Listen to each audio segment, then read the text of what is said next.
നമസ്കാരം. ഒരുപാട് ആളുകൾ നമ്മൾ സോഷ്യൽ മീഡിയയിൽ നോക്കിയാൽ ഏറ്റവും കൂടുതൽ ആളുകൾ ബിഗ് ബോസിനെ കുറിച്ച് പറയുന്നത് ജിസേലിനെ കുറിച്ച് മാത്രമാണ്.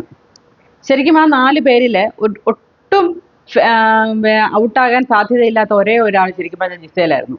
ജിസേലും നെവിനും ഒക്കെ പോയാൽ ബിഗ് ബോസിന്റെ അവസ്ഥ വളരെ പരിതാപകരമായിരിക്കും. മോർ ഓവർ അനുമോൾ ഇനി എങ്ങനെയാണ് കണ്ടന്റ് ഉണ്ടാക്കുന്നത്, അതും കൂടി ഒന്ന് ആലോചിച്ച് നോക്കൂ. ശരിക്കും ബിഗ് ബോസ് എന്തുവാണ് പ്രൂവ് ചെയ്തതെന്ന് എനിക്ക് മനസ്സിലാവുന്നില്ല. ആദില ജിസേലിനെ സംബന്ധിച്ച് ഒരിക്കലും ഒരു എതിരാളിയല്ല ആദില.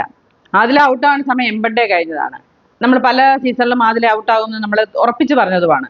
പക്ഷെ എന്നിട്ടും ആദില അവിടെ എന്തിനാണ് പിടിച്ചു നിർത്തുന്നതെന്ന് എനിക്ക് മനസ്സിലാവുന്നില്ല. എന്ത് സന്ദേശമാണ് ഈ ബിഗ് ബോസ് ടീം ആദിലയെ അവിടെ നിർത്തിയത് കൊണ്ട്, അല്ലെങ്കിൽ അവരുടെ സ്നേഹപ്രകടനം കാണിക്കുന്നത് കൊണ്ട് ഈ സമൂഹത്തിന് കൊടുക്കുന്നതെന്ന് എനിക്ക് മനസ്സിലാവുന്നില്ല. അതിലും നല്ലത് ജിസേൽ തന്നെയായിരുന്നു. അവര് അത്രയും ഒരു വേറൊരു, അതായത് ഇന്ത്യയിൽ നിന്ന് വന്ന ഒരു ജിസേൽ ഇത്ര നാൾ അവിടെ പിടിച്ചു വെക്കണമെങ്കിൽ, അല്ലെങ്കിൽ നമുക്ക് എല്ലാം സ്നേഹം തോന്നണമെങ്കിൽ അവരുടെ ബിഹേവിയർ തന്നെയാണത്. അവരുടെ വേഷം, അവർക്ക് കൊടുക്കുന്ന ബിഗ് ബോസ് കൊടുക്കുന്ന വേഷമാണ് അവർ ഇട്ടിരുന്നത്. പക്ഷെ അവർ ആ വേഷം ഇടുമ്പോൾ പോലും ജിസേലിനെ അത്രയ്ക്ക് ആരും കുറ്റം പറയുന്നില്ല എന്നുള്ളതാണ് വളരെ അത്ഭുതകരം. അതേസമയം നമ്മുടെ അതിനകത്തുള്ള അനുമോളോ ഒക്കെ ആണെങ്കിൽ പോലും അതിനകത്ത് ആൾക്കാർ പറയുന്നുണ്ട്. പക്ഷേ അതേപോലെ ആദിലയും നൂറയും ഒക്കെ ഇടുന്ന ഡ്രസ്സിനെ കുറിച്ച് വിമർശനങ്ങൾ വരുന്നുണ്ട്. പക്ഷെ ജിസേലിനെ കുറിച്ച് അത്രയും പോലും വരുന്നില്ല. കാരണം ജിസേൽ വളരെ ഹ്യൂമാനിറ്റി ഉള്ള ഒരു സ്ത്രീ തന്നെയാണ്. നമുക്ക് എന്തൊക്കെ പറഞ്ഞാലും നമുക്ക് മനസ്സിലാക്കാൻ സാധിക്കും. പിന്നെ അവർക്ക് കുറച്ച് ഫേവറേറ്റ്സ് ഉണ്ടായിരുന്നു. അവർക്ക് വേണ്ടി അവർ കുറച്ച് കരുതലൊക്കെ കാണിക്കാറുണ്ട്. അത് സംഭവം ശരി തന്നെയാണ്. അത് നമുക്ക് എല്ലാവർക്കും ഇല്ലേ അങ്ങനെയൊക്കെ. നമുക്ക് സ്വന്തക്കാരോ അല്ലെ വേണ്ടപ്പെട്ടവർക്ക് വേണ്ടി നമ്മൾ കുറച്ച് എന്തെങ്കിലുമൊക്കെ കരുതി വെക്കുന്നതിൽ എന്താണ് തെറ്റെന്ന് എനിക്ക് മനസ്സിലാവുന്നില്ല. പക്ഷെ എന്തായാലും കൊള്ളാം. ഒട്ടും ഫെയർ അല്ലാത്ത, ഒട്ടും സത്യം പറഞ്ഞാൽ ജിസേൽ ഇല്ലാത്ത ഒരു ബിഗ് ബോസ് സത്യം പറഞ്ഞാൽ ചിന്തിക്കാൻ മേലാത്ത ഒരു അവസ്ഥ തന്നെയാണ്.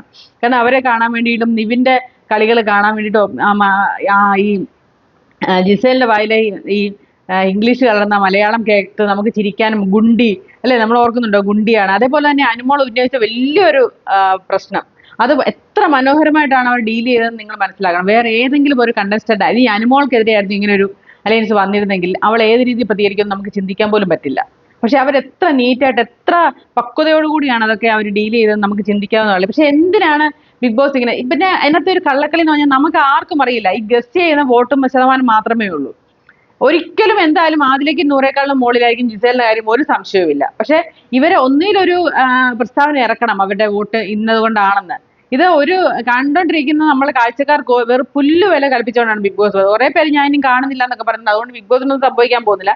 ഇപ്പൊ ഞാൻ കണ്ടില്ലേലും ഒന്നും ബിഗ് ബോസിനൊന്നും സംഭവിക്കാൻ പോകുന്നില്ല. പക്ഷെ എന്നാലും ഒരു ഫെയർ ആയിട്ട് കളിക്കണ്ടേ കളിക്കുമ്പോൾ? നേരത്തെ ഇങ്ങനെയൊക്കെ സംഭവിച്ചിട്ടുള്ളത് കൊണ്ട് പലർക്ക് കണ്ടോണ്ടിരുന്നവർക്ക് അതൊരു കുഴപ്പമില്ലെന്ന് തോന്നുന്നു. പക്ഷെ എന്നെ സംബന്ധിച്ച് അത് വളരെ മോശമായ ഒരു കാര്യം തന്നെയാണ് ബിഗ് ബോസ് കാണിച്ചത്. ബിഗ് ബോസ് വളരെ മോശമായി പോയി. അത് പറയാതിരിക്കാൻ നിവൃത്തിയില്ല.